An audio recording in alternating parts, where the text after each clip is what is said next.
Peace, peace. I want to welcome everybody to the Post-Maafa Reconstruction. I want to appreciate you for coming out. You could be anywhere right now, but you've decided to join us to help build this community, so you're definitely appreciated. Please like and share. Join us every Wednesday, 6 p.m. Arizona time. My name is Tahuti Forever. I am the architect of MelaNation. If you ladies would like to introduce yourself, please do so. Miss Tanene, if you would like to introduce yourself first. Sure. Divine, divine evening. Emily. I am author Tanani Mason, known as an anthology visionary. I help and encourage people to tell their God given empowering stories to the world and become a co author in my anthology series. And also, I help people to become number one best selling authors. It's an honor and pleasure to be. It's an honor and pleasure to be a co host here in this palace. It is also an honor to have you, brother, here as a guest with us. I am also, um, this is new for me and my identical twin sister. So I am the co founder and senior vice, no, my apologies, senior executive vice president of two 501c3 organizations. Sit alongside my identical twin sister. She's the founder of them both. And that's it for me for now. Peace. Peace, peace, ashe, ashe, ashe. Miss Nisha, if you can please introduce yourself. Good evening, and thank you so much for having me here.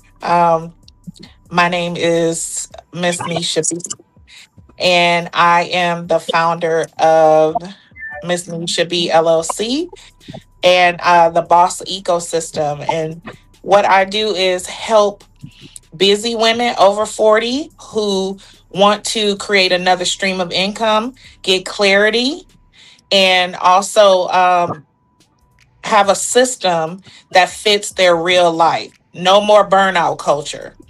So that's what I do to support our community in building businesses and creating multiple streams of income and doing something that you love, and it fitting in your life, your current life, your busy life. Thank you. Ashe, ashe. Sounds like you put in a lot of work. Miss Lizzie Woody, if you can please introduce Hello, yourself. Yes. hello out there. This is Lizzie Woody. I am the PR person for MelaNation, and what I do around the city here is I share information to the community, trying to keep us informed as to what we're doing, where we're doing it, how we're doing it.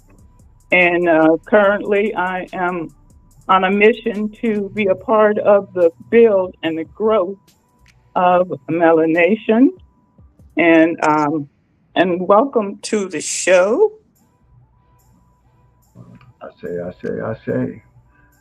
So these are our reoccurring panelists, and we're here today to speak to the family. We want to explain the projects that we're working on and reach out to the community to see what other information we need, what's going on in the community. Speak with us. Go ahead and send us a message here on our live. We'll go ahead and throw your message on the screen, and we'll go ahead and we'll speak with you in reference to what's going on in the community. So now is the time we generally give a little exposure to our audience on what the MelaNation app actually is, different features on the app. So let me go ahead and bring this video forward. The emergence of an inspired event is now on the move, requiring all hands on deck. So here's why you should share. We have substantially invested in a systematic approach to Black economics.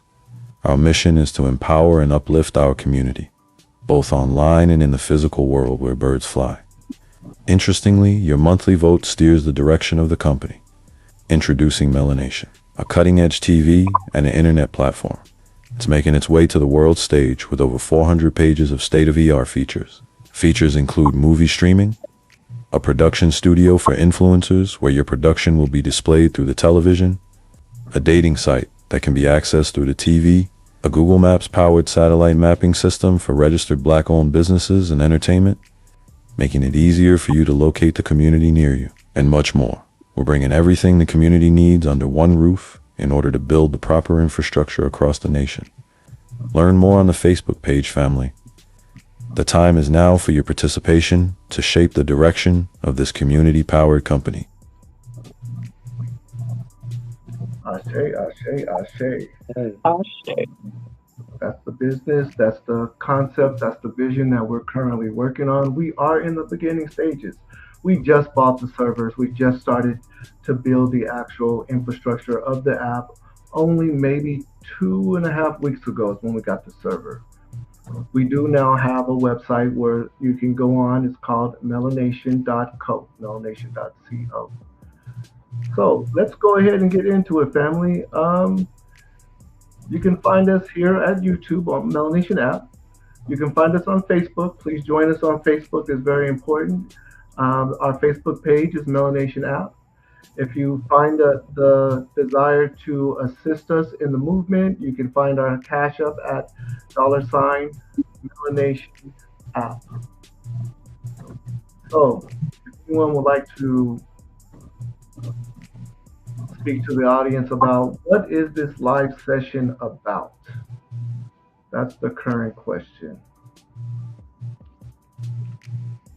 Well, I feel the live session is about, really connecting with the community, trying to really figure out, where we're going with this, how we're going to get there, and to reach out to the community to come and be a part of that build.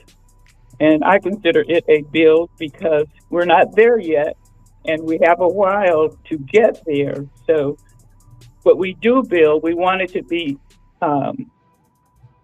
intact, in other words. That's just my assessment. Ashe, ashe, ashe. We definitely want to have our ears open. That's basically what this session is about.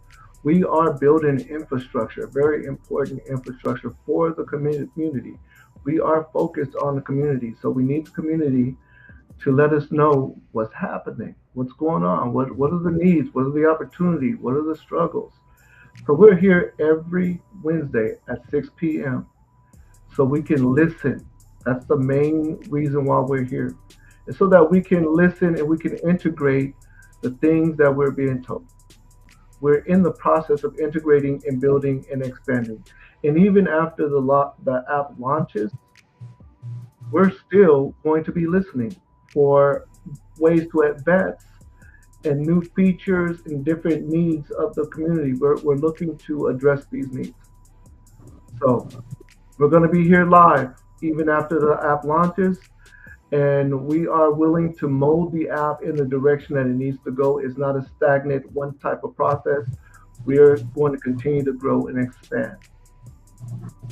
So Nene, did you have anything you wanted to add to that?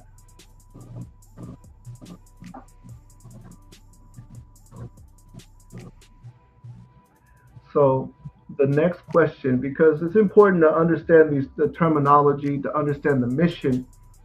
So the next question that we're posing here is, what does Maafa mean? If this show is called the Post-Maafa Reconstruction, what is Maafa?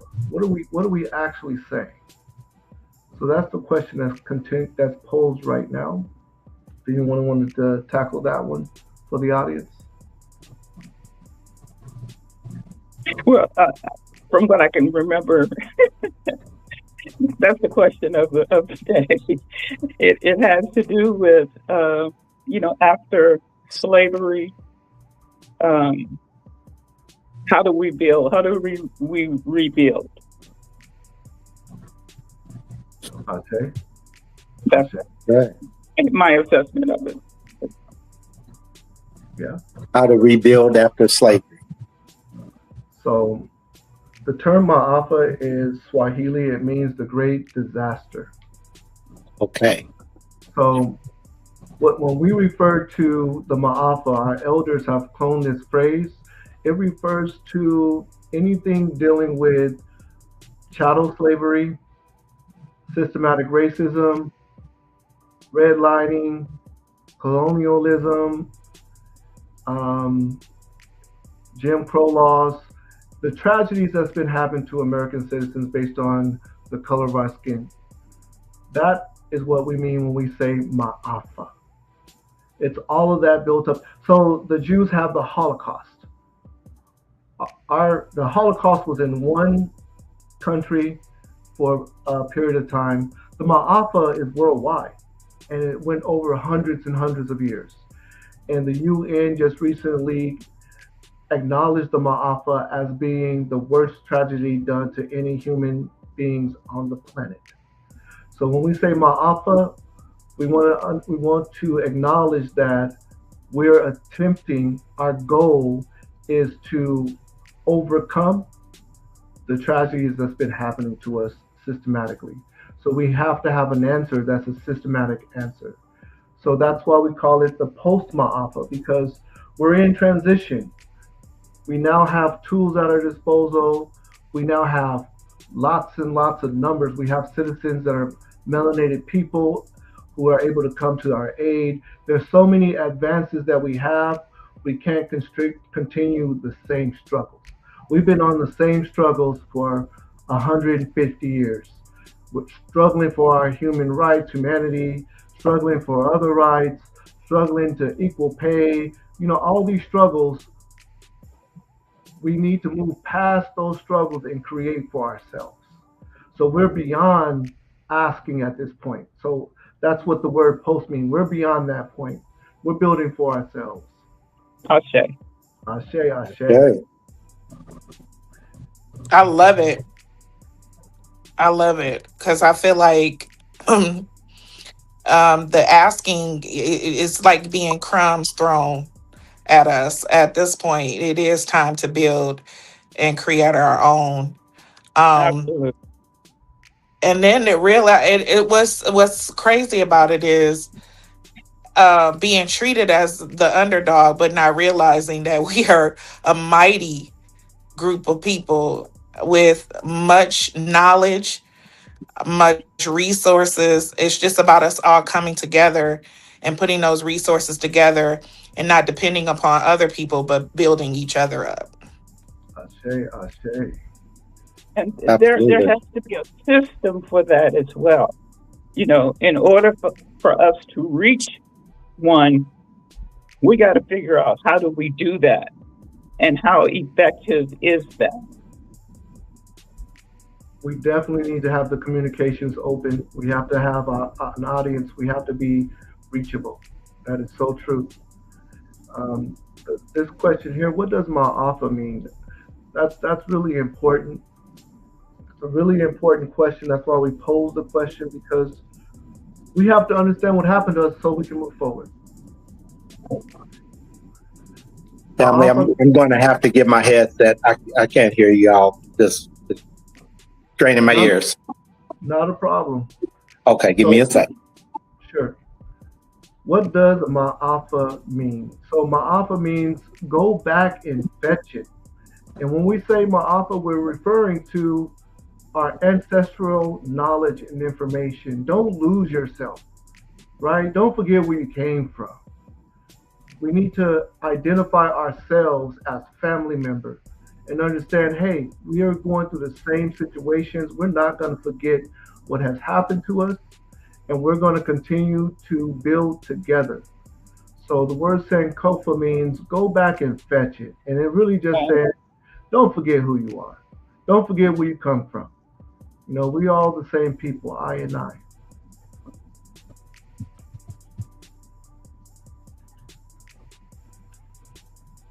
Why have we used the terminology melanation? Instead of just saying the black app or African American app, why are we using the term melanation for our unifying term? Does anyone want to try to tackle that one?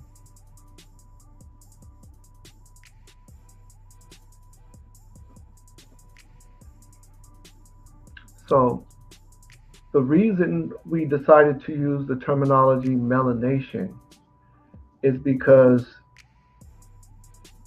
the other names do not address a lot of the issues that we were having.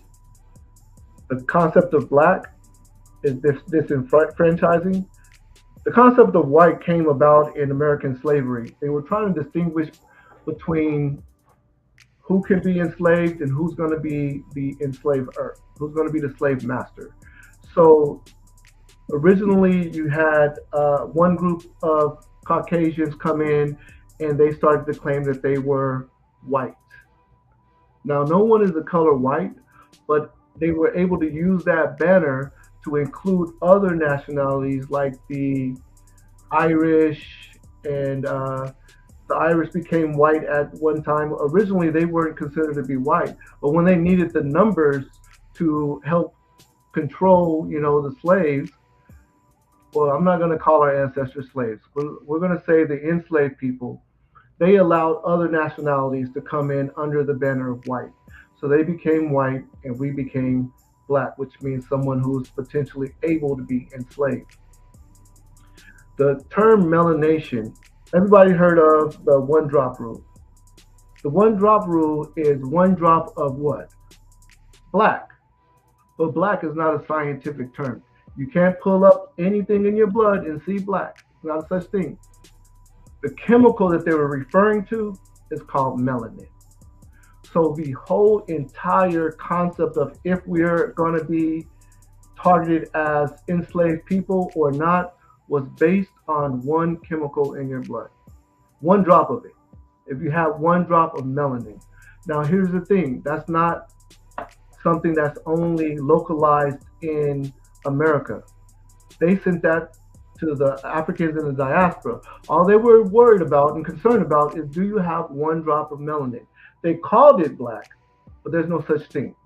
So the actual term and terminology is important, is melanin. Therefore, if we're going to be addressing systematic racism, we need to address them based on what they considered priority. And what that was melanin. So it doesn't matter what your ideologies are as far as religion. If you're melanated, that they're going to come for you. It doesn't matter what nation you were born in. If you're melanated, they're going to come for you. So the one thing that system and oppressors was looking at was melanin, nothing else. And it's weird that no one's really addressing that. Now we have the terminology, but we're still calling ourselves by different things. Black is disenfranchising. It doesn't give us any opportunities or any advancements. It doesn't. There's no such thing as the black country. So we want to use a word that gives us more empowerment and unifies us as a group. Brother Israel, can you hear? Yes, I can. Okay. Thank you. All right. So what I'll do. Oh, go ahead, Miss Lizzie. No, I was just thinking. Just had a question. You were saying like the Irish, I guess when they came stateside, they were considered white because of the color of their skin. Is that correct? This is true. So there had to be a line drawn. They were trying to determine who can be enslaved because slavery happened prior to chattel slavery. There was different type of slavery prior to that. So they were laying down the foundation of who are they going to be targeting. So the Irish were not originally considered to be white, so they were potentially someone that could have been enslaved. But that was my question. I apologize. That was what I was trying to clarify. Right. What were they considered before they were, kind of put in with the Europeans? I say so. And the Europeans was looking for numbers. Exactly. Right. So they completely made up a new terminology. That's what white is. It's a new terminology specifically designed to uplift Europeans. That's what it is. It's to oppress black people and uplift Europeans. There is no such thing as white. If you look over the years, you can see there's court decisions that determined who was going to be white and who's not going to be white. No one knew. They considered Asians, they considered all different nationalities, and they actually had judgments. Said, okay, you know what? Now we're going to enlist them into the white banner, and they just did that to maintain power. So we, Exactly. right? So calling ourselves black is is part of that power structure that disenfranchises us, right? It gives us no advantage. Now I do, I mean I love there's a new song out that's out. Black, black, black, black, black, black, black. Man, I rep that song. I love that song. But Mhm. I never heard that one. we got to use more powerful terms. Yeah, but it's the black is used for identification purposes only in these days. But like you said, reaching for more uh, powerful and stronger attributes. Melanation is where it's at. You This know, is true. This is true. We need to have because we're in the beginning. We have a and you think about it. You know, we were niggas, Negroes, colored, and black, and so it's just it's been a growth cycle. So it's been a growth. So it's all good. This is where we are now. This is true. This is true. Let me go ahead and share the page. This is melanation.com. Every melanation starts with you. Mela Community is a powerful all-in-one platform designed to connect, empower, and elevate the global melanated community. From networking and business growth to connection to content, events, and opportunities, everything lives in one ecosystem. We're bringing the That's family. melanation. I apologize. That's melanation.co, isn't it? You're correct. Melanation.co. Melanation.co. So, building for the community, powered by opportunity. Mela Community is not just another social app. It's a digital nation where culture, commerce, and collaboration come together, where you're a creator, entrepreneur, professional, or community leader. This is your home. We have over 400 pages of modern features, and one of the most important features is the Mela News, a post-Maafa Reconstruction instrument. Post-Maafa Reconstruction phase begins with the narrative sovereignty. sovereignty. After centuries of displacement, extraction, and distortion, our first responsibility is to reclaim the power and to define our realities for ourselves. Reconstruction cannot occur while our stories are being told by outsiders, filtered through hostile systems, or reduced to spectacle. A people disconnected from their own narrative cannot coordinate their future. It's very important that we hear from our community, and we are going to be open and available through Mela News. You can reach out to us, let us know what's going on in your community, and we're going to give you our updates on what's going on in the company so we can be transparent. All you have to do is log on to the app, and the very first thing you'll see is our communication through Mela News. I'm going to go ahead and so this page goes for a while. We have so many features to cover, but we want to give you the foundational basics. Like we do have the Mela Market. You can create your own content videos. There's courses for teachers and students to learn and grow. Um, Visit melanation.co for yourself.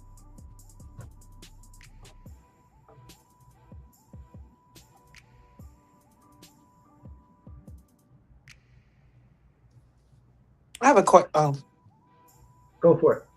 What's your question?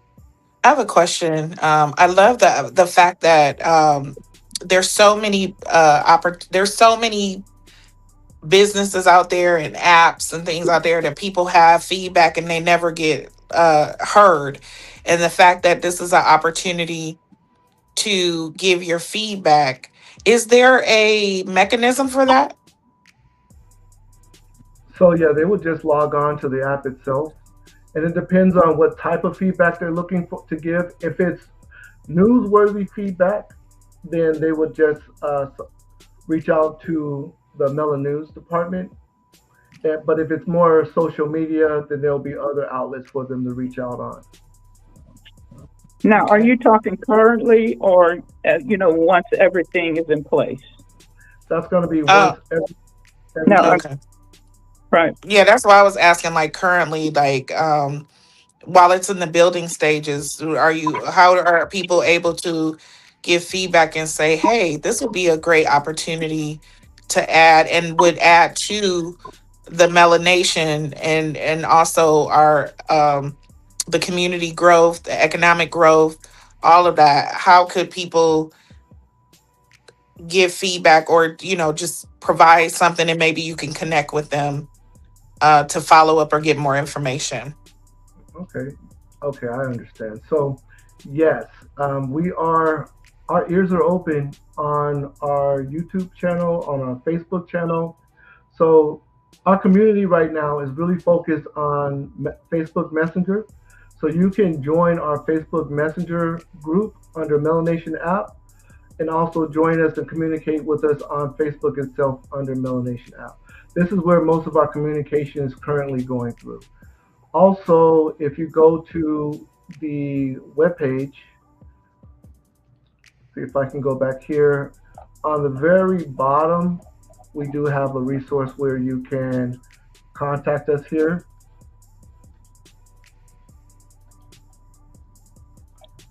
So let me, um, once they have to go to the Melanation app to join, to become a member, and you will have more access to Messenger. Is that correct or no? Membership is not required. Membership is not currently required.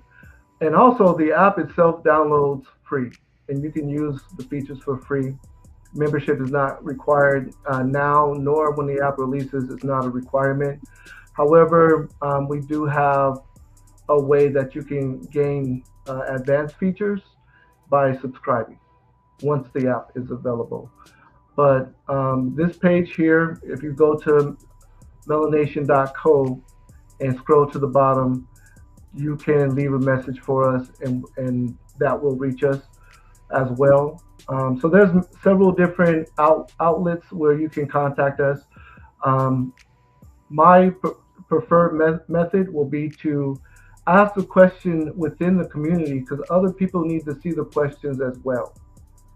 So if you have a question and you give us the question on our messenger chat, hundreds of people will be able to see that question and they might benefit from the answer.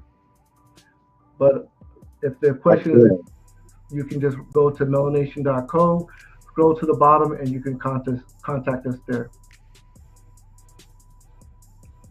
And this will be launched national, correct? This is going to start off national, and then we're going to advance globally uh, once we have a little bit of experience. We'll advance globally. Right, right. I have friends in other states, and reaching out to them as well to, get involved. Ashe. And they can do that right now. Right. All right, so we are reaching the melanamic segment. So let me go ahead and locate our bio for our special guest speaker.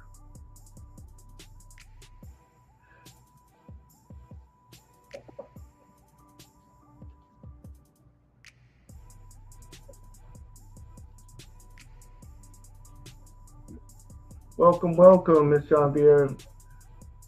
Thank you. Happy to be here. So we've reached the melanamic segment of the evening. So David Davison, affectionately known as in his community as Raw Israel Roots, is a dedicated community servant, culture advocate, and entrepreneur with a deep-rooted passion for uplifting his people. In 2008, during the economic downturn, David made life-changing decision to leave the air conditioning and heating industry to follow his heart. With limited financial resources and a strong vision, he embraced a skill passion um, passed down to him by Rastafarian brethren, the art of crafting incense. What began as humble beginnings sells incense outside of Safeway at 16th Street in Southern, out here in Phoenix. Ha! Because the foundation of something far, it became the foundation of something far greater. After 2 years of presidents in the community, David opened Roots Life Community in the Community LLC, a unique space that blended retail with community service. For 17 years, Root Life served as more than just a storefront. It became a cultural hub, and we all know that's the truth. It Yep. became a cultural hub dedicated to health, unity, empowerment. Having recently closed the physical location, David marks the end of one chapter and the beginning of another. His commitment remains unchanged as he continues his mission of community service, carrying forward the spirit and purpose of Root Life beyond the storefront. Mr. Israel Roots. I say, thank you. Ashe, ashe. Welcome, welcome. Ashe, ashe. Thank you. Thank you. Happy to be here. Thank you for the invite. So let me ask you, can you tell us a little bit about how your journey started? Well, I like to start really, I feel like my story started like coming from out of the 6th grade, going into the 7th grade. And that's where I will start. Yeah. Because again, that's when I had to start making grown-up decisions as it is, being 13 and 14, 12 and 13, you're very much a child, but growing up in Compton, they grow you up really fast. True. So, a lot of the good times you would like to have as a child, are taken away from you. And I can remember leaving 6th grade, going to the 7th grade, because you had 7th, 8th, and 9th grade, correct? Right. Back then. And yeah. And so I was telling brother that my friends, probably like 8 or 9 of us at least, we were all happy to go to junior high school and ride our bikes, ride our Stingrays, just thought that was just the biggest and the coolest thing that we'd be able to do. And so that lasted only one day. So by the time we rode our bikes and locked them up at the little bike rack and wondering why the bike rack was empty, our friends and all the kids was like, you guys look like some little kids riding these bikes. And, we look at each other like, damn, we are some little kids. What are you talking about? And so, but really, we wasn't allowed to ride our bikes. It was like, okay. So the next day we were walking with the crowd. And so I'll say like a month into school, you start hearing a buzz around the school saying it's 7th grade day. And so I was like, what is 7th grade day? What is 7th grade day, right? So next thing you know, by the time we leave class, all of the 8th graders and 9th graders was kicking our butt left and right. Yeah. And this was like a jump in, and this 7th grade day lasted like close to 3 weeks. Oh, I didn't know it lasted that long. Yeah, it really did. So yeah, every day from the time we got to school, went to class, and in between classes, we was getting our ass kicked by the big kids. Okay. I'm just telling you how it was for me. Right. and and so whenever we went to the bathroom, went to the gym, had to go in between classes, they catch us, hem us up, and my friends and I, we decided, hey, we better stick close together, and so this is how gang mentality is if is how gang mentality evolved. Right. Okay, so um, now what was going on is that the ninth graders and the eighth graders was already acclimated into gang wars activities. Right. Okay, so leaving our school vanguard, junior high school, there's a long street that we would take all the way home. It's probably like 3 miles, called 135th Street. On 135th Street was another rival gang called the Fives. Okay, so our ninth graders and eighth graders, and sometimes the high school kids come over there because they had to scrap with the Fives. So right away, our ninth and eighth graders needed to know which who's strong enough to stand up against these guys when we leave this school, and just like so they were building numbers. We're building numbers. Mm-hmm. I used to say we never had no jump in until I really realized, ninth, seventh grade day was the jump in. Right. And so there was also a rival school that was Crips. I'm from Paru, blood Paru, and there was a school called Gompers, and their bus would pass right by down 135th Street. So one day on our way to school, I happened to look up at the bus because they pass by and they throwing the gang signs out of the window. And this particular day, and mind you, I'm in the seventh grade, so all of 13, right? Mm-hmm. And I'm looking at a handgun pointed right at my head through the bus, and I'm like, whoa. Next thing you know, some of our big guys, they ran around the corner to catch that bus, and they shot up that bus that morning. This is on the way to school. This is how you started school, right? Mm. So at that point, I'm like, you know what? I said, "To hell with these books," and picked up my gun, and now I'm not even thinking about class and stuff anymore. It's like survival. It's all about survival. Right.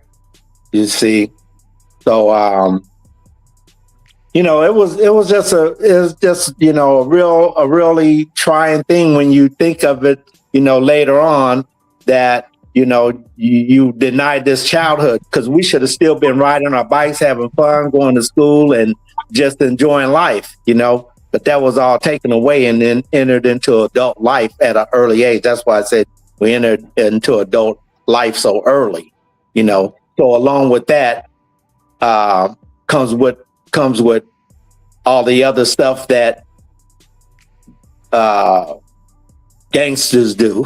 Okay. Right. So now you got a gun. So if you got a gun, you're gonna be ready to shoot. If you're gonna shoot, you're gonna be ready to rob, because you still need money. So already at 12 and 13, you're looking at a little boy, with a grown man mentality. Mm-hmm. And I tell you, a 13-year-old with a sawed off is more dangerous than a 30-year-old with a He shotgun. don't know how to shoot. He do not know. Pardon? I said somebody at that age, they do not know how to shoot. So they're going to Oh be. no, we knew how to shoot very well. Knew how to shoot. It's just that you didn't have the mindset to know that how much trouble you will get into, and you're willing to take more chances and risks. Oh, Yeah, that's what I was gonna say. That a lot of it is like young people, the younger people they don't think about tomorrow. They don't think about the future. It's like I'm You just here don't think today. And about then a the lot of young people consequences. didn't even think they were gonna make it. Right. I met a lot of young people that said that they didn't think they was gonna make it to 30 or Yeah. 20. They were like, what is that? Because they didn't Well, see people around them making it to that. well, Yeah. when you're 12 years old and you have even your uh, teachers and grown people in your community telling you that you won't live to see 16, you won't live to see 18. And I'm like, damn, that's a hell of a thing to say, you know. But they were seeing something that I wasn't seeing. I'm like, totally fearless, you know. I'm like, ain't no way I'll be here, you know. But they were very much right, because I lost a lot of my friends, you know, at an early age. They never got to get gray hair, and you know, and all of this stuff, you know. At a very early age, in junior high school, that's when I started losing my friends through guns Mhm. and so forth. So you know, it's just a really terrible thing, and a lot of people you will hear today, they say, oh, they, you know, they're so stupid, they fighting over colors, but they don't really realize that you know, for our generation was raised into this whole thing, and this was your daily surroundings. So Oh, Mhm. you, yes. I'm sorry. Mhm. So are you So when you're did you saying? decide, like, what? So we say the 6th to 7th grade, that's when it was like, this is my world, this is my life. When did you decide, what was the turning point for you that made you decide, I'm putting this down and I got to make some changes in my life that's going to impact the community and have young people thinking something different than what I thought growing up? Yeah, Well, that was going to be my question. well, Basically. from junior high school, and then you go into high school, and then that's where it's really jumping off at, you know. So by then, you know, you're seasoned. You know, you ready. You got to be ready for high school, like on day one. As soon as you walk in there, this is a war zone. And they like, the Crips is over there. These Crips, those are Carver Park Crips. These are Mona Park Crips. That's the eight ball Crips, and so forth and so on, you know. And we're Paru, and we're over here. That's our half of the school, and that's their half of the school. Oh wow. Okay. So now it's gotten serious, more serious, because, you know, before it was mostly fist fighting, and then it started getting more gunplay and so forth like that. And as the years, by the time I was in the 12th grade, um, it was you know, I really was grown then. You know, I was more than grown, doing everything under the sun, right? But at the what happened with my turning point was that you know, I have lost so many friends and whatnot already, you know, and I knew that things were getting close for me, Mhm. and that I had already had a lot of enemies, and you know, people was really seeking to do me harm. One of my good friends um, was shot in the head at high school in the bathroom. The, Wow. and they told everybody. I was happened to be at home because I had already had a fight with some big dude, broke my jaw. Oh wow. Okay, so I'm in at home nursing my broken jaw, and then they shoot my best friend, you know, right through the ear Mm. in the bathroom, and they said that was my bullet, that was meant for me, but I wasn't there that day. Um, so you know, we was really at war for real. Um, so things had gotten so bad in the neighborhood, just, you know, from one thing to another, was just daily, day in and day out. It was something going on, and like I said, we was already losing lives. But my mom was like, "Hey, yo, enough is enough. Enough is enough, and we're gonna get you out of here." So one night, my mom would go to work at 11 at night, and so my brother, we'd be hanging out at night, but we already knew one of us needed to be there to let her out the garage and make sure she got out the house safely. And then we'll go back into the streets if that's what we wanted to do. So this one particular night, you know, it was some shooting going on down the street and it was just crazy. And I was rushing home from the other side of town. I went riding my bike across to go to the next neighborhood to see some of my buddies and it probably was like 10:30 and the supermarket was closing. The parking lot was all empty and I heard some gunshots was banking off the wall. So somebody was shooting at me, but I couldn't tell where it was coming from. I had a gun, but I couldn't tell where they were shooting from. And I'm like, man, I started thinking about my mom and I'm like, I better get home. Let me go check on mama. So I'm riding my bike and whatever happened, I was just going as fast as I could. By the time I got back to our neighborhood, one of our big OGs was whistled and I turned around, say, what's up? Have they been shooting around here? He said, no, not yet. And then as soon as he said that, it was like bam, bam, bam, bam, bam. You know, and it was right where I would have been. I mean, it was just so much. It was like a movie, like, you know, those old movies where it's just like the pages just flying through, right? But nevertheless, I'm like, I made it home, check on my mama. I run in the house and she's still in bed. And I'm standing over her full of sweat, breathing hard like a like a crazy person. And she wake up, look at me like, you know what? You gotta go. You gotta go. So she got on the phone and started calling, trying to find somewhere for me to go. She called one of my aunties in Texas, and they didn't want nothing to do with me. She called my sister-in-law that was here in Arizona, and my sister-in-law Sylvia, my heart, she said, send them on. So that next morning, I was on a bus on my way to Phoenix, Arizona. This was in 1979. Oh, and you said you were Wow. What city were you in California?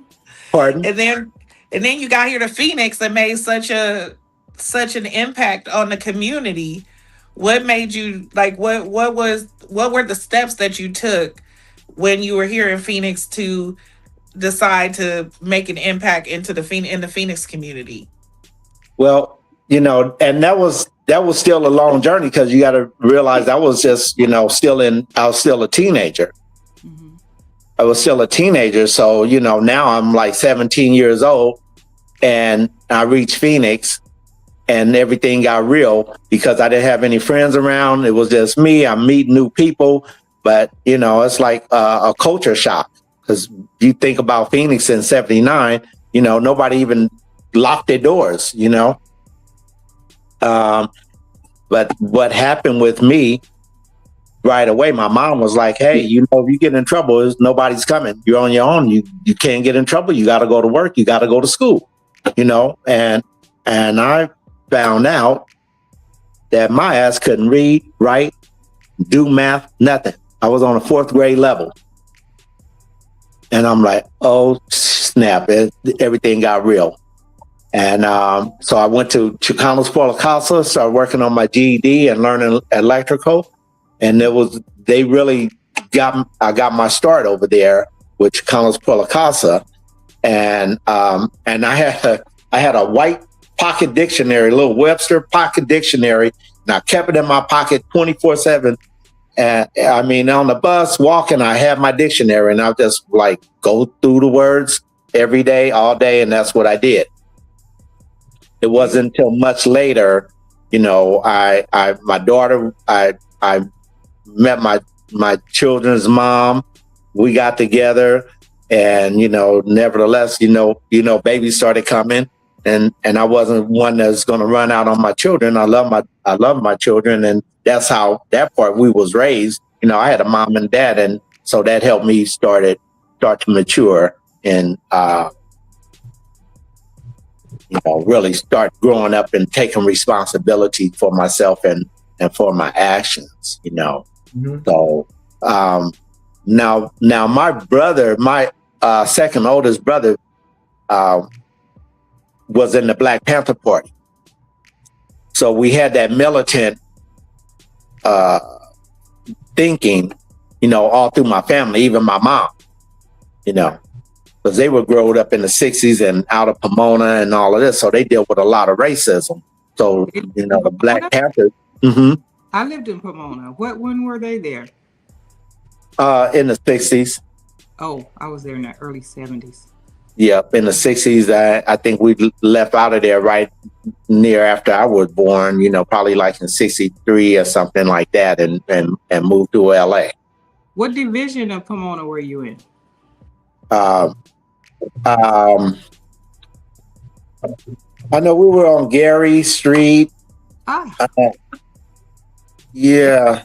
that's where I was, Gary and Foothills, where they used to Yeah. call Ghost Town. Huh? Thin Town? Gary and Foothills, where they called Ghost Town, that area? Ghost Town. Yeah, we're in that area as well. Still have people there in Pomona. It's not Ghost Town anymore, though. I don't know what they call it now. No, because they was called Ghost Town because there was so many Caucasians there. Oh, I never knew that. Yeah, but Yeah. now it's mostly Hispanics and a few. Yeah. So yeah. What were some of the entrepreneurial things that you started to do to get you into, serving the community and hustling, in other words? For me, I never wanted to work for anybody. I never wanted to work for a company. Even when we were in grade school and junior high school, they say, what you want to be? And I'm like, I already knew that, I wasn't like going to be an educated person. That's what I felt anyway, and I love working with my hands. So, I always was fixing on stuff, building stuff like that. I worked with my hands really well. So I wanted to be a plumber. So, when I got to Phoenix and, I was trying to, I started learning electrical trade, and I wanted to do heavy equipment operating, but you may not know they don't have any courses for heavy equipment operating. That's only passed down through generations through generations of people. So so if your dad's a heavy equipment operator, and then chances are the son, and so on and so on. And so wasn't very many Black heavy equipment operators, so nobody was there to teach me. So I'm like, okay, well, I'm gonna do my electrical and do my plumbing. So I stayed self-employed as much as I could, and people would always say, like, man, you really step out on faith. And it was just so natural to me, because it was just natural. I knew I didn't want to work for nobody, and I knew I wanted to, I can work with my hands. So that was the beginning of my entrepreneurial journey. When did you get to OK's? I got to OK's. That was 2008. I went after I took so long to trying to get my GED, because you're working and you're going to school, and then you end up moving, and now you got to start over and so forth like that. And I wanted to take air conditioning, but you can't go into air conditioning school until you have your high school diploma or GED, whatnot. So I was finally able to get my GED, went to RSI, stayed there for a year, and got my universal certification. And I was already working in the industry and in the construction. So, that was going really well. In 2008, you remember the economy took out. That was George Bush, the son, crashed the economy. And so the company I was working for, and that was 2008, and I was already making like $28 an hour, killing it, but at that time, I acted frivolously with my money, and we ended up doing a bankruptcy, and I was buying stuff and doing all kind of nuts, crazy stuff. But after that, in 2008, and the economy crashed, so that's when I needed to pivot and figure out something else that I wanted to do. So, I already was living and socializing with my Rastafarian brothers and learning from them, and so I was making my incense with these guys, and the whole thing was do for self. Everything was about doing for self, and that's where my mindset was anyway. So I'm like, you know what? I'm gonna do these incense, and I'm gonna go back to one and open up me a store, which I had one in 80, in 90, in 90, I think 92. I had a store that was right there on Roosevelt Road, on 5th Street and Roosevelt. Oh, downtown. Yeah, right downtown, where they charging a fortune now, but right then at that time, I had a place over there. It didn't last but a year, so I didn't have the understanding how to keep a business, but I did open it and got it going, and I was the Tree of Life at that time, and so and it was basically the same thing as Roots Life. It was the exact same thing. I just elevated it to the next level once we got over there to Roots Life.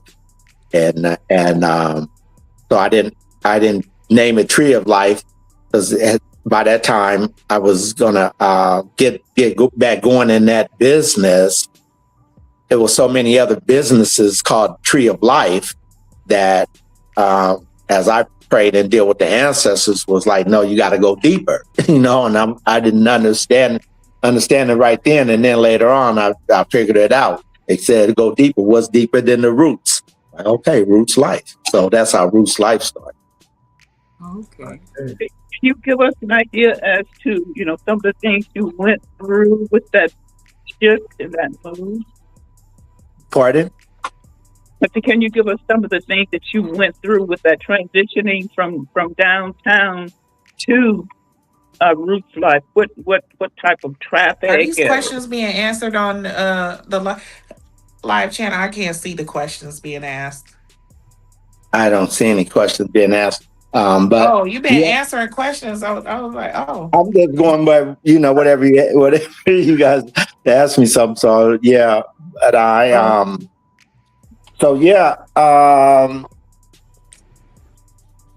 you asked me what kind of changes I went through to establish Roots Life. Yeah, I asked you that, but I thought you were answering other questions. I guess my other question, because we elevated to the Roots Miss Life. Lizzie was asking a question. Oh, was she typing them? Because Okay. I couldn't hear her. She was speaking. Interesting. That's the second time someone wasn't able to hear Miss Lizzie. I didn't hear. Yeah, I didn't hear. I heard, huh? I kept hearing you say, huh, and I was like, well, who's he answering? I thought he was reading. Oh no, I can hear, but it was kind of a little bit extorted. That's all. I knew she was asking me Yeah, I something. didn't hear it. I'm sorry. Go ahead, Miss Lizzie. I apologize. So, what's your question again, Miss Lizzie? Can you hear me now? Yes, I do. Yeah, I can. Okay. And transitioning from downtown to Southside, what are some of the obstacles, or give us an idea as to that transition, what you had to do to build up to, where you are today. So when you first to 16th. So if you think about it, when I had the place over there in downtown, right across from Straw and Wool, then that was like in 94. So you go 94 to 2008, and then you got a whole nother decade.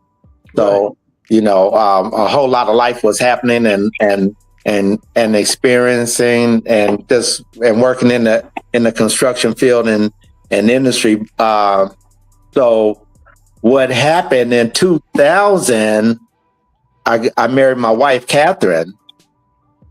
And so there was a lady that had a place on Jefferson. I can't call her name right now, but she had designed me this real cool outfit for our wedding. And so she was like, it was like $150 that she wanted. She said, I'll give it to you if you model it for me in my fashion show. I'm like, a model? I guess I'm a Capricorn, so I wanted to hold on to my money. I'm like, I guess I could do that. And so I went on and modeled the outfit for her. Everything worked out real cool. And then my Asia Bashaw, she had her fashion show going on that day too, and she seen me and grabbed me and said, "No, you coming over here and work with me." And she kind of just stole me from the woman, and so my Asia is the one that got me started. That introduced me to the community as an entrepreneur and a community uh, uh, person. Shay, shout out to my Asia. Good shot, my Asia. Yeah, that's my big sister. Boy, she did not play. So yeah, so I would do some shows with her and some open mic with her, and just hang out all the time, and she knew a lot of people that I knew in LA, and it just kind of grew from there, and I got used to being out in the community more, and just started developing more passion and finding my way to doing the things that I wanted to do in the community. So yeah, so that's where that's how that got started. What kept you going through all those trying times? Well, the thing is, life just goes on, and it's always trials and tribulations and ups and downs. But when you stay focused, when you gotta focus, well, I should say, when you know what your journey is supposed to be about, it's just a distraction, because you got to keep your eye on what you really want to accomplish. So adversities is just another way of saying, hey, you got some troubles today. You can't jump off the track and go left. You just got to get back on track and keep you got to persevere. Right. Now, so it's always going to be adversity. So you just keep. You might have cut out. We can't hear you anymore. You may have to sign out and sign back in because you're no longer being heard. But yeah, Israel Shop is such a vibe. You go into Israel Shop, and the atmosphere there that he created for us feels like home. Yeah. Right? When you go there, you just want to stay there and sit in the ambiance, and you just want to help support the actual business. Yeah. And look at all the wonderful things that he had in his store. I should have had some images of the actual store. That's what I should have had, so we can display the actual the items that he had in there. But it felt like a higher frequency, a higher vibration, and it felt like you were aligning yourself. Like when you step outside of the door, life hits you, and you have to overcome so many different obstacles. But then you go to these establishments that are designed to uplift and heal you. Mm-hmm. This is one of those establishments. Right. As soon as you walk in there, you leave all the stress and things behind, or you ask what ointments, what incense, and you ask about the different items that he has, and there's always an answer. Let me grab that shea butter. No, I want the shea butter with this incense. And it's just such a great feeling. Every time I invited other family members and friends, they were just, blown out the way and didn't want to leave the shop. We're coming in to stop as an errand. We got other things to do. It's like, you know what? We're at the right place now. Why are we doing something else? Yeah. It felt like home. It really felt like home. And, it was it was just blackness. Yeah, that's pretty awesome. Yeah. And uh, Hello. I'm new. Oh, hey. I had to get back on too. Miss Lizzie And was I speaking. liked how he had things there that you didn't see other places, even the herbs and things. He had a more Looks like he potent glitched out. type of herb than you would find somewhere else. are you back, Israel? I know All right, people Israel. when you closed down, people were in the Roots Life inbox like, where am I supposed to get my incense from now? Where am I supposed to get all my stuff?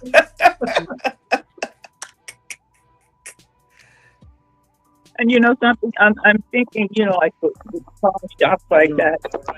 Hold on. Can you hear me? Yes. I don't know what to talk. I will say Uh, I'm a new while he's getting situated. I'm a newbie to the Roots Life Really. group, and it's been a blessing getting to know the community, Miss Lizzie and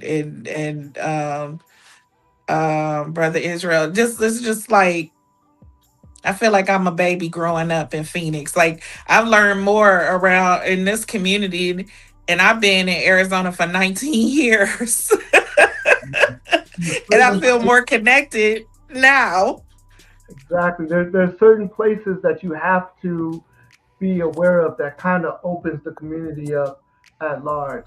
In Israel, Roots Life, that was one of those locations. I You didn't know land that. in Roots Life, and then you can find all the other community outlets and Are you stores. back, Brother Israel? Yes, I am. Can you hear me Okay. okay? Yes, Yep. Okay. That store was a staple in that community for years. yes, 17 years. That's a lifetime achievement right there. So, Mhm. Israel, how do you Yeah. define success? So what? So why don't you tell everybody what you're doing now? Like what are the how are you still showing up for the community? So to answer brother's question first, um, I define success. May sound a little strange, but I define success by being content and um, just having a peace of mind, Mm, That's good. and being able to go to bed with a clear conscience. Being able to sleep, period, huh? Sleep and know that I did the best I could that day, and I didn't uh, do anybody wrong, and that I mm, lived as up for and right as I could that day. Because I just take it still day by day. But I define success by being content and happy in my own skin. Yeah, it seems like Tommy was like that too. Pardon? It seems like Tommy was like that too. Tommy? Oh, Tommy over at OK's. Yeah. Yeah, Tommy was, and he gave me a start when probably nobody else would have. We didn't have no money going in, and I was like, "Hey, Tommy, I want to get in this building," and it came available 3 times. The first 2 times I missed it because I didn't have the money to put up the first and last rent and turn the power on. But I knew I wanted to get in there. And then by the time the third time came around, there was some Jamaican ladies in there, and they knew I wanted to move in there. And so before they told Tommy that they were gonna move out, they came by the store over there by Safeway where I was doing my sales, and was like, "Hey man, we're getting ready to leave here in a couple of months. Get ready." And I'm like, "Yo, okay, I'll be ready." And so by the time they let Tommy know that they were on their way out of there, and I talked to Tommy, and he's like, "Yeah, you sure you want to do this?" I'm like, "I'm sure." And so yeah, so I had my card table and 3 boxes of incense, and paid the rent up.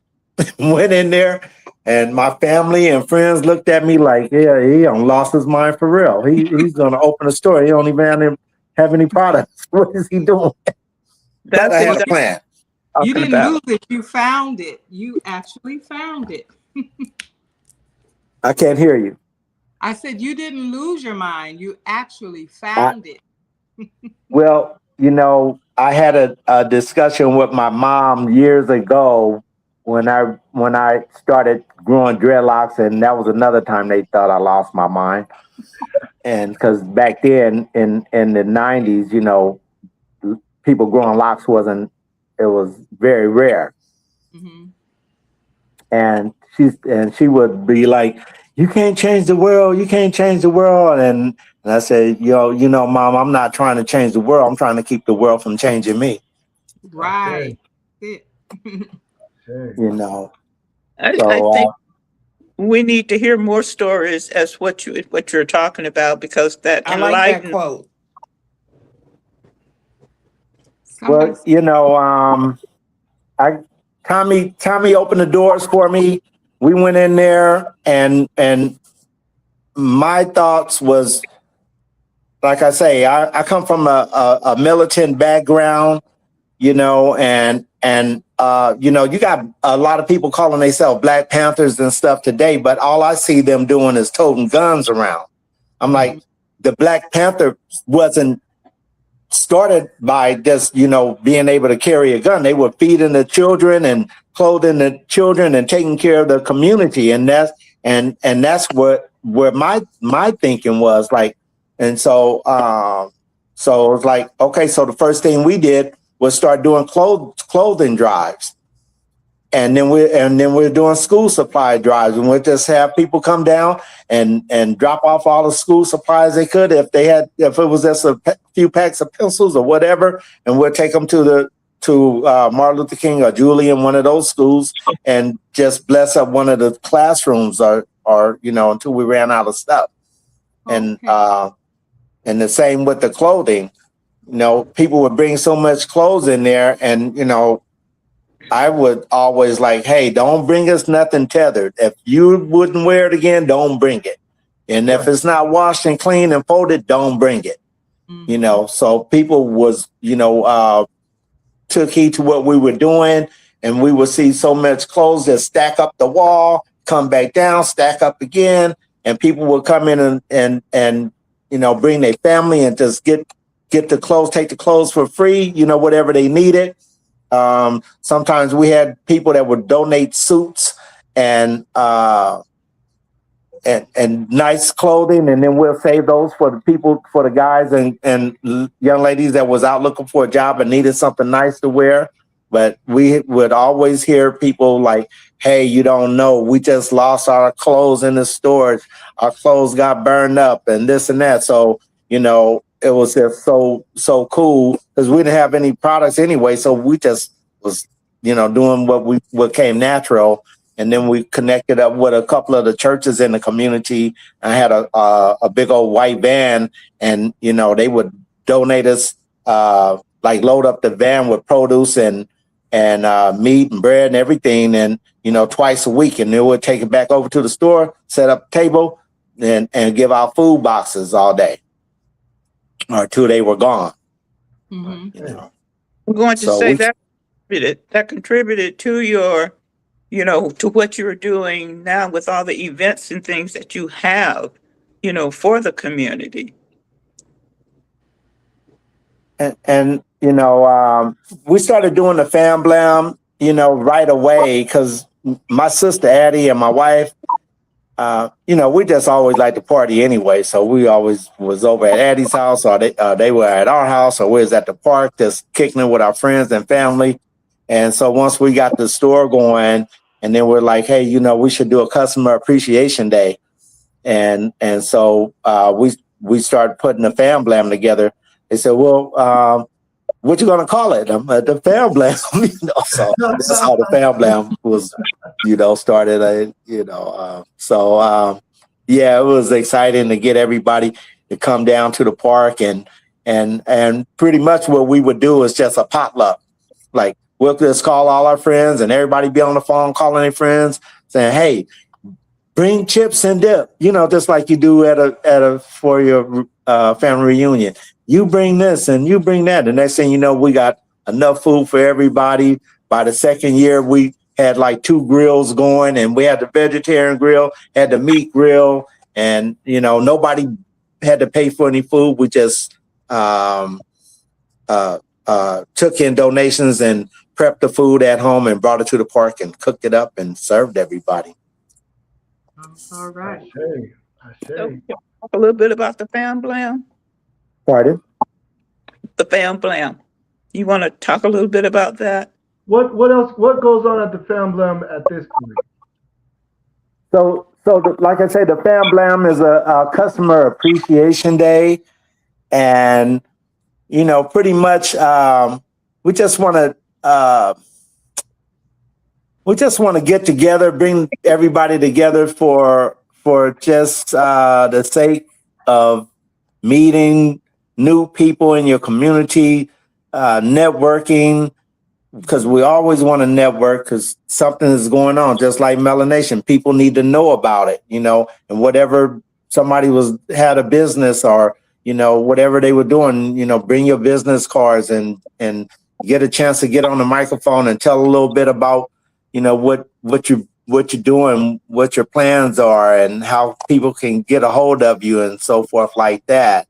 So, and then the other part of the Fam Blam was allowing space for people just to come together and enjoy one another's company, break bread, give the children a safe place to play and enjoy themselves, and along with the adults. And then we had like different artists that, whether they were a saxophonist or whatever their talent was, we'll give them the platform. If you, whatever you do, let's see what you got. If you play the flute, let's see, let's have it. We had martial art instructors come out and show, do demonstrations, and so the Fam Blam is always been a conduit for the community to show their talents and launch their new businesses as entrepreneurs. Ashe. Yeah. Every time I've gone to the Fam Blam and I saw all the black-owned businesses, pop-up tents, and then the huge stage that you lay out, and all the performers that come out, and it's a beautiful vibe to be around like-minded individuals and showcase your actual skill sets. And I'm glad that MelaNation is going to be part of the Fam Blam this month, and we're really excited. And I know it's just around the corner. Yeah. Next. So we're just 2 Saturdays away. Okay. Now it sounds like you guys are saying Fam Blam, but isn't it Blam? Yeah, with the L. It's with the L. I didn't. Okay, yeah. Sounds like what you're saying. Okay. Right. I know. My daughter and different ones was like, oh, you need to call it the Fam Bam. And I said, no, it's Blam in your face. So that's just me being me. So what's happening at the Fam Blam? So right now we're tightening up the time slots for the entertainment. We have this young lady. Her name is Aubrey Scott. I don't know if you guys got to make it to last year, Fam Blam, and the young lady, she's like 13, and she's already a powerhouse. Her stage presence is just so on point, and she sings, and she's gonna be huge one day. I already know. She just a natural. Just like if it was Whitney Houston, something as a child, she got that kind of persona about herself. And then we have D Dread. he just loves doing the fan blam. That's just his thing. So we always happy to have D Dread and the Zion Knights come out and perform. This year we'll have Aya Ingi. He's also a reggae artist. We have a group called TSPS, the South Phoenix Sounds. And this is one of the groups that started out with us all the way back in 2010. And they got a hold of me and was like, hey, man, we want to come on. We want to come on. So I'm like, hey, you know, we got to bring you back. So we're looking forward to having them I'm looking forward to seeing perform them. as well. Pardon? I'm looking forward to seeing them the whole show. Oh yeah, it's gonna be great.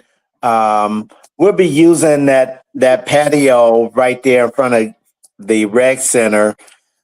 I didn't order the stage. The patio's been doing is serving a purpose, and I kind of wish I would have, but it's done now. It On, serves its purpose, and I think it's gonna work out good. on the And southern side, pardon? on the southern side of the park. Yes, Right. Yes. If you know where the rec center is, right? In that big patio that's right there, facing southern. facing In the Southern. middle, Yes. the rec center, like in the middle of the park. Yeah. You know where the swimming pool is? Uh-huh. Yeah. So the rec center is right there north of the swimming pool. So like Yeah. in between. Yeah. Uh, so once you pass Southern, come off of Southern, you see the swimming pool, and then you see the rec center. Yeah. We Hmm. always get that right by Southern at and Easter celebration. We go right there. That's Right. They just had a big celebration over there, just or get together just earlier. It must have been like at the end of last month. It was mhm. just a few weeks ago. So it looks like we're 17 years. It's 17 annual Fam Blam, April 18th, 2026, at Hermosa Park, starting at 11 a.m. to 6 p.m. Address 2030 East Southern Avenue, Phoenix, Arizona 85041. And this is an event that you really don't want to miss. It's a outdoor event that you really don't want to miss. And what about the food vendors? Are there going to be some food? Is it going to be food over there? Some good food? Yeah, we got some good food vendors coming up.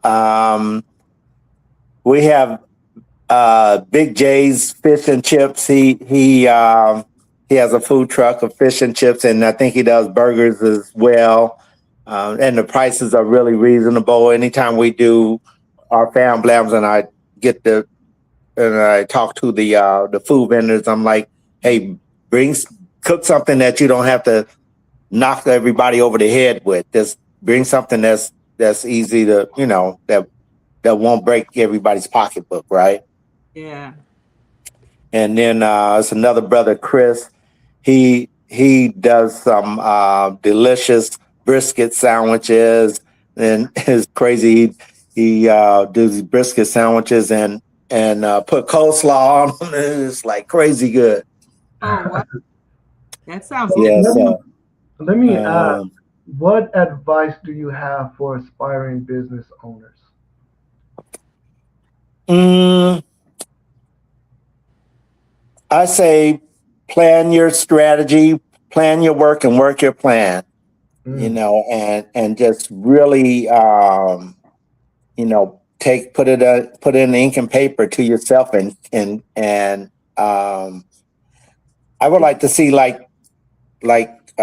inspiring business. Say if you want to do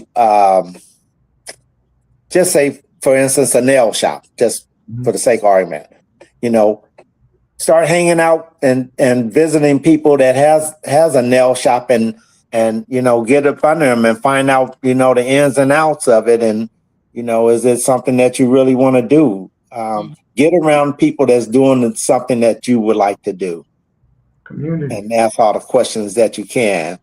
And Mhm. also make sure that you have a a clear understanding on the logistics of having a business, as far as tax laws and all the different uh, um, loopholes, um, all the different red tape that that you're going to have to deal with. Mm-hmm. Marketing as well. Know how to market your business. That's exactly what the tire surgeon did. He used to be on Broadway.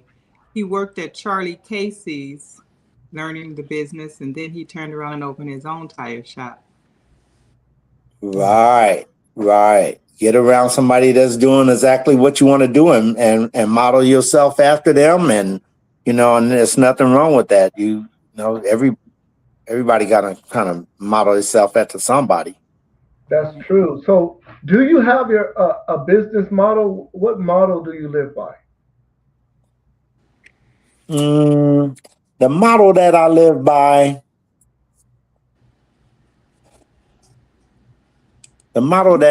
by, is do all the good you can, and good will follow you. That's my model. That's a good model. I like that one. Nice and simple. Yeah, Beautiful. nice and simple. Just do all the good you can. Just like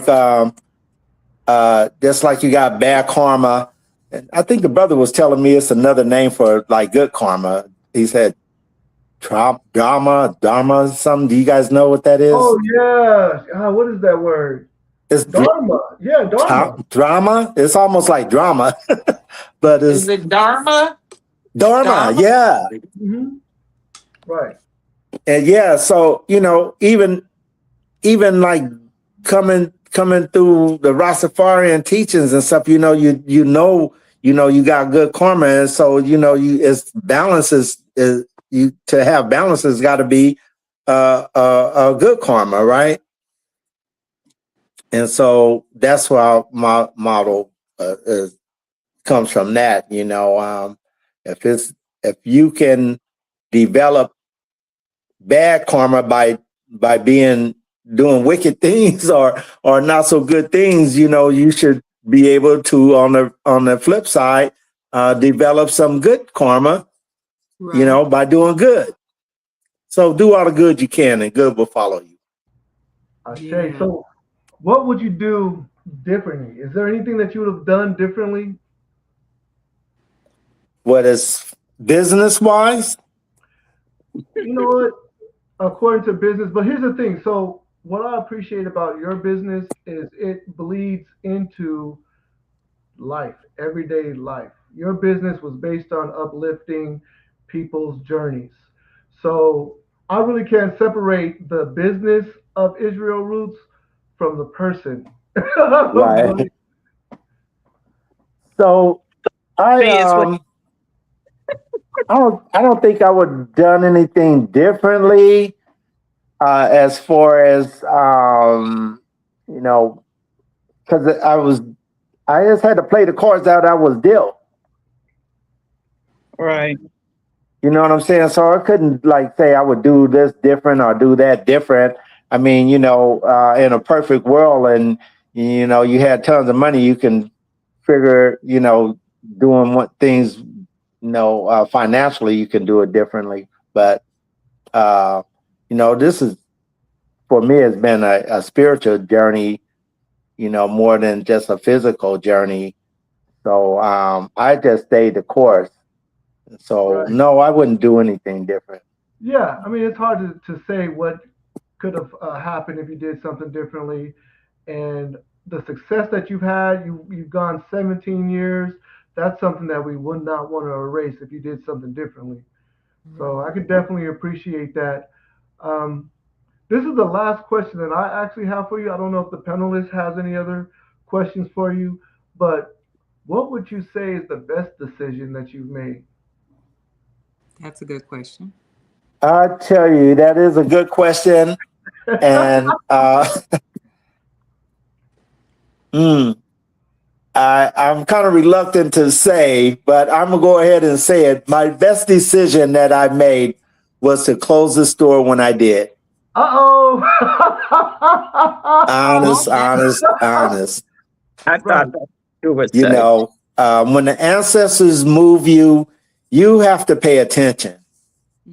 You have to really, you really got to hear, you got to hear the voice of, there's a scripture that said, my children know me by my voice. And when I made that decision, a load lifted off. Right. I bet it You did. know, a load lifted off, and it was, because before it was like I put my nose to the grindstone, and I kept going and going, and I looked up, it was 17 years later.